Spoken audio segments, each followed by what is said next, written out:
Well, good morning again. So you're an orchid beginner, and one of your first plants that you'll probably see are Phalaenopsis. This is something you'll typically find at a grocery store and at some of the big box stores. Right now, this plant is in really good condition. They typically come in a catch pot and a small plastic pot filled with sphagnum moss. So this is not technically ideal for a Phalaenopsis orchid.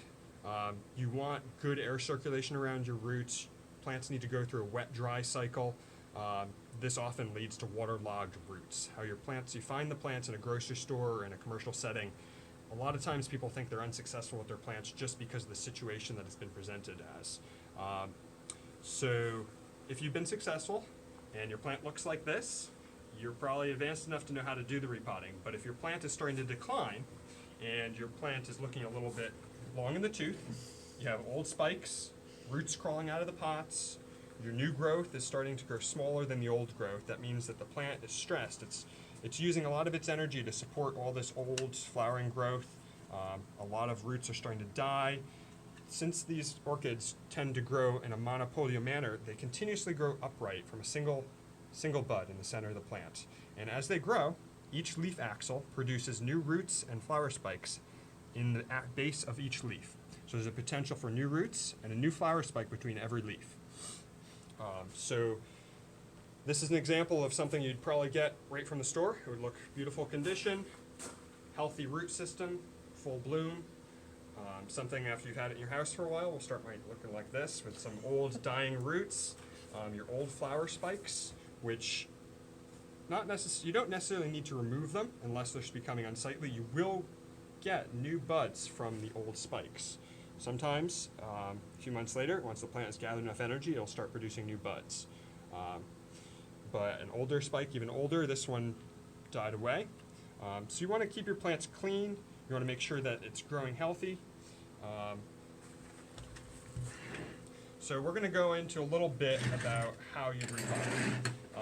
For the purposes of this demonstration, we're going to use this healthy plant here. It's not exactly the ideal time to repot. Something like this is going to set the plant back. It's in full bloom, so it's putting a lot of energy into those flowers. So what we're going to do is we're going to try to reduce the stress on the plant as much as possible. This flower has been on this plant for a few months now, and we can continue to enjoy it if we snip it off. So, as I mentioned before, those new buds that you can get from the stem will usually come from beneath these leaf scales. There's a bud underneath there. So underneath there's a potential for that to branch and produce more flowers. So when you're cutting like an old spike that's dying, you'd usually want to cut it at one of these nodes. For the purposes of what we're repotting now, we're just going to remove the spike here. And this can be put in a vase or something in your house and continue to enjoy it. But for the purpose of this video, we want to clean this plant up and just reduce the stress as much as possible. So we're going to take that and we're going to take it all the way back. But before we do that, I should probably mention a little bit more about sanitation and making sure that you're keeping your tools and your plant and your materials clean so you don't spread bacterial, fungal, and viral pathogens. So over here, we have a little setup here of the different types of sanitizers you might see. So you can either do a flame sterilization of your pruners when you're making cuts. Mechanical damage exposes plant cells to environmental pathogens, bacterial, fungal, viruses, so you'd want to make sure that your pruners are sterilized before you begin your work, between plants. So right now, you can go ahead and you could just heat up your pruners. You don't want to heat them up till they're glowing. I'm not going to do that to mine now because then you have to let them cool down. You can use a chemical sterilization method. This right here is Xerotol. It's a hydrogen peroxide based sanitizer, so this will kill viruses and bacteria. You can use alcohol. You can simply keep your pruners in a solution of alcohol. So those are some of the most common methods of sanitation. Also, at the same time, you want to consider what the mechanical damage that is happening when you're touching the plant, when it's rubbing up against surfaces, you're damaging those cells. So at some point, we're going to use this water here. We're going to put a sanitizer in it and dunk the plant in it to ensure after we're ready to repot it, that the plant is clean. So right here we have Physan. This is a quaternary ammonium product, and it just takes about 15 milliliters in a gallon of water and a dunk. You can let the plant soak for 5 minutes, but as long as the solution stays on the leaves and it's moist for 5 to 10 minutes. We've also got here, we have Phyton, a bactericide and fungicide, and this is a copper-based product. And I don't believe this works on viruses necessarily, so that's why we want to go with something that will work for viruses as well if you're doing multiple plants. So here we go. I've got easiest method to use a chemical sterilization method. Just spray your pruners and tools before use. You can also use gloves between plants if you're doing multiple plants. This will also keep your hands from getting chapped and abraded. So we're clean. We want to clean the work area.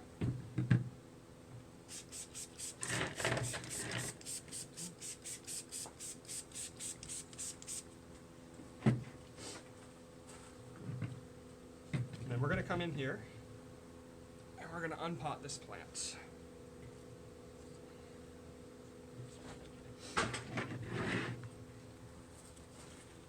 So Phalaenopsis roots, naturally, they're green.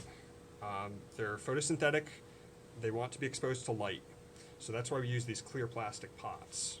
Other orchids that are mounted or in pots, the roots that are underground won't be photosynthesizing, but the roots that are above ground and exposed to light will develop that green pigmentation. So let's just cut this remainder of this flower stalk right off. You always want to make sure you keep track of your labels. It's important that you know what the plant is and what you're doing with the plant. So we have the name of the plant, it's a Phalaenopsis, and it's a magenta flower. And on the back, I usually keep track of the dates, a repotting log. So right now, we're just going to be a little bit gentle with the plant. Sometimes it helps if it's not in a container that it will slide out of easily, like if it's in a clay pot or mounted in a something ceramic where the roots are gripping it. It helps to soak the plant ahead of time. This plant's already moist and it's easy to remove from this type of pot. If not, and if there's drainage holes and there's roots coming out of them, sometimes you can go ahead and just slit the pot along the side and cut around the roots. In this case, it should be easy enough just to pull right off.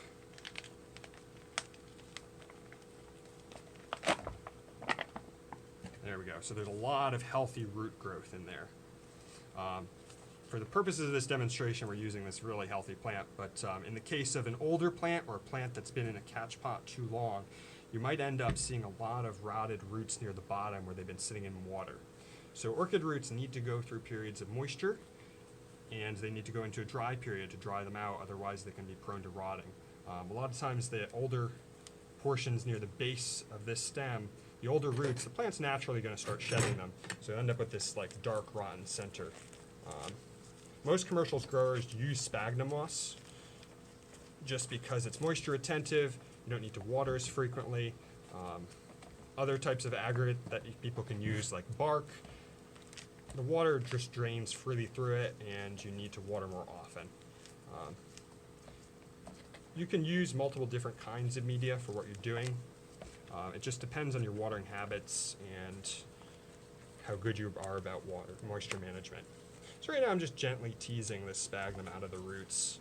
You want to be a little bit gentle. It's okay if you break some roots because we're going to do a little pruning here as well. So there's some tools that we have here on the side. There's a knife, there's tweezers, there's these little dental picks, tweezers, and they're just good for getting in those cracks and crevices sometimes when you're doing repotting. If you have very few living roots and if there's rot or damage that you want to remove, these tools come in handy. You just got to be careful you're not damaging the plant at the same time. Let's see. Just teasing the roots open. And you can see in the center of that plant, even though the plant is very healthy, there are some older roots in the center here that are dying. So I want to go ahead and physically remove as much of that as possible.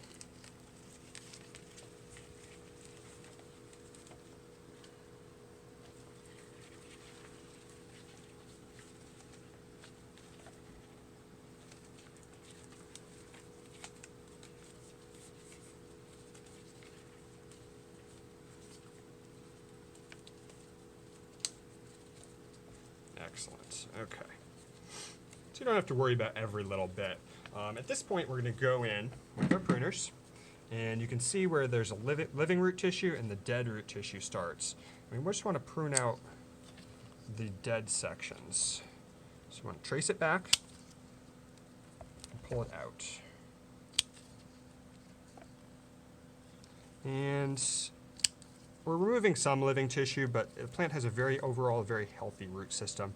So if there's a break in it and we're moving a little farther back, that's all right, because the plant is naturally going to shed some of these older roots anyway. Let's see. These are damaged. It's cracked right here, so I'm going to prune it off there. Let's see, we're cracked here. This root died at this juncture. And usually you could tell living roots from dead roots because the dead roots are just going to slough off that cortex. The outer part of the root that is water storage, it's just going to slough right off. Healthy roots should be green. They should have a nice, healthy color to them. New growth is sometimes indicated at the root tips by a color change. Sometimes there's this green expanding cap at the tip. Moist roots are a different color than dry roots. So you can see how these saturated roots here are nice, healthy, vivid green with white spots. So those are well hydrated roots, whereas some of the roots that were above ground, those are a little more silver and dry. So when you're watering, check your roots. Like, keep an eye on those roots. That's going to tell you when you need water. It's less about looking at the wilting of the leaves for an orchid. By the time the leaves are wilting, that plant is really desiccated. Just a little throw in here. When you have your plant in a pot and you're not sure whether it's dry or not, if you take a standard pencil Right here, or a bamboo stake. all you need to do is put it in down through the center of the plant, wait about 5 minutes, then gently pull it out. If the stake is wet or damp or dark, it's got enough water. Yep. If it's dry, time to do it. Okay, so we've cleaned this plant up pretty good. It's going to be going into a new pot here. We've got another clear plastic pot that we're going to use, slightly larger than the old one. It's not going to fit in our catch pot, but that's all right because it's better to have these roots exposed to the sunlight. So we've got plant, an appropriately sized pot. And since there's quite a bit of root growth here, let's see if we can shave a little bit off.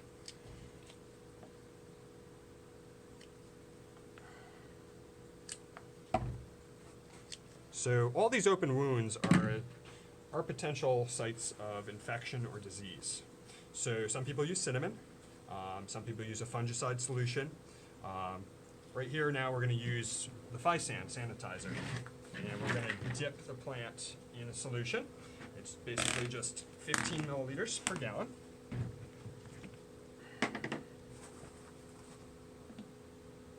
should have pre-measured this.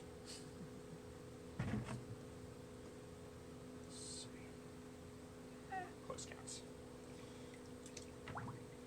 And for this part, if you're using sanitizers like the Xeritol or the Physan, it is a good idea to wear gloves. These can be harsh on your skin.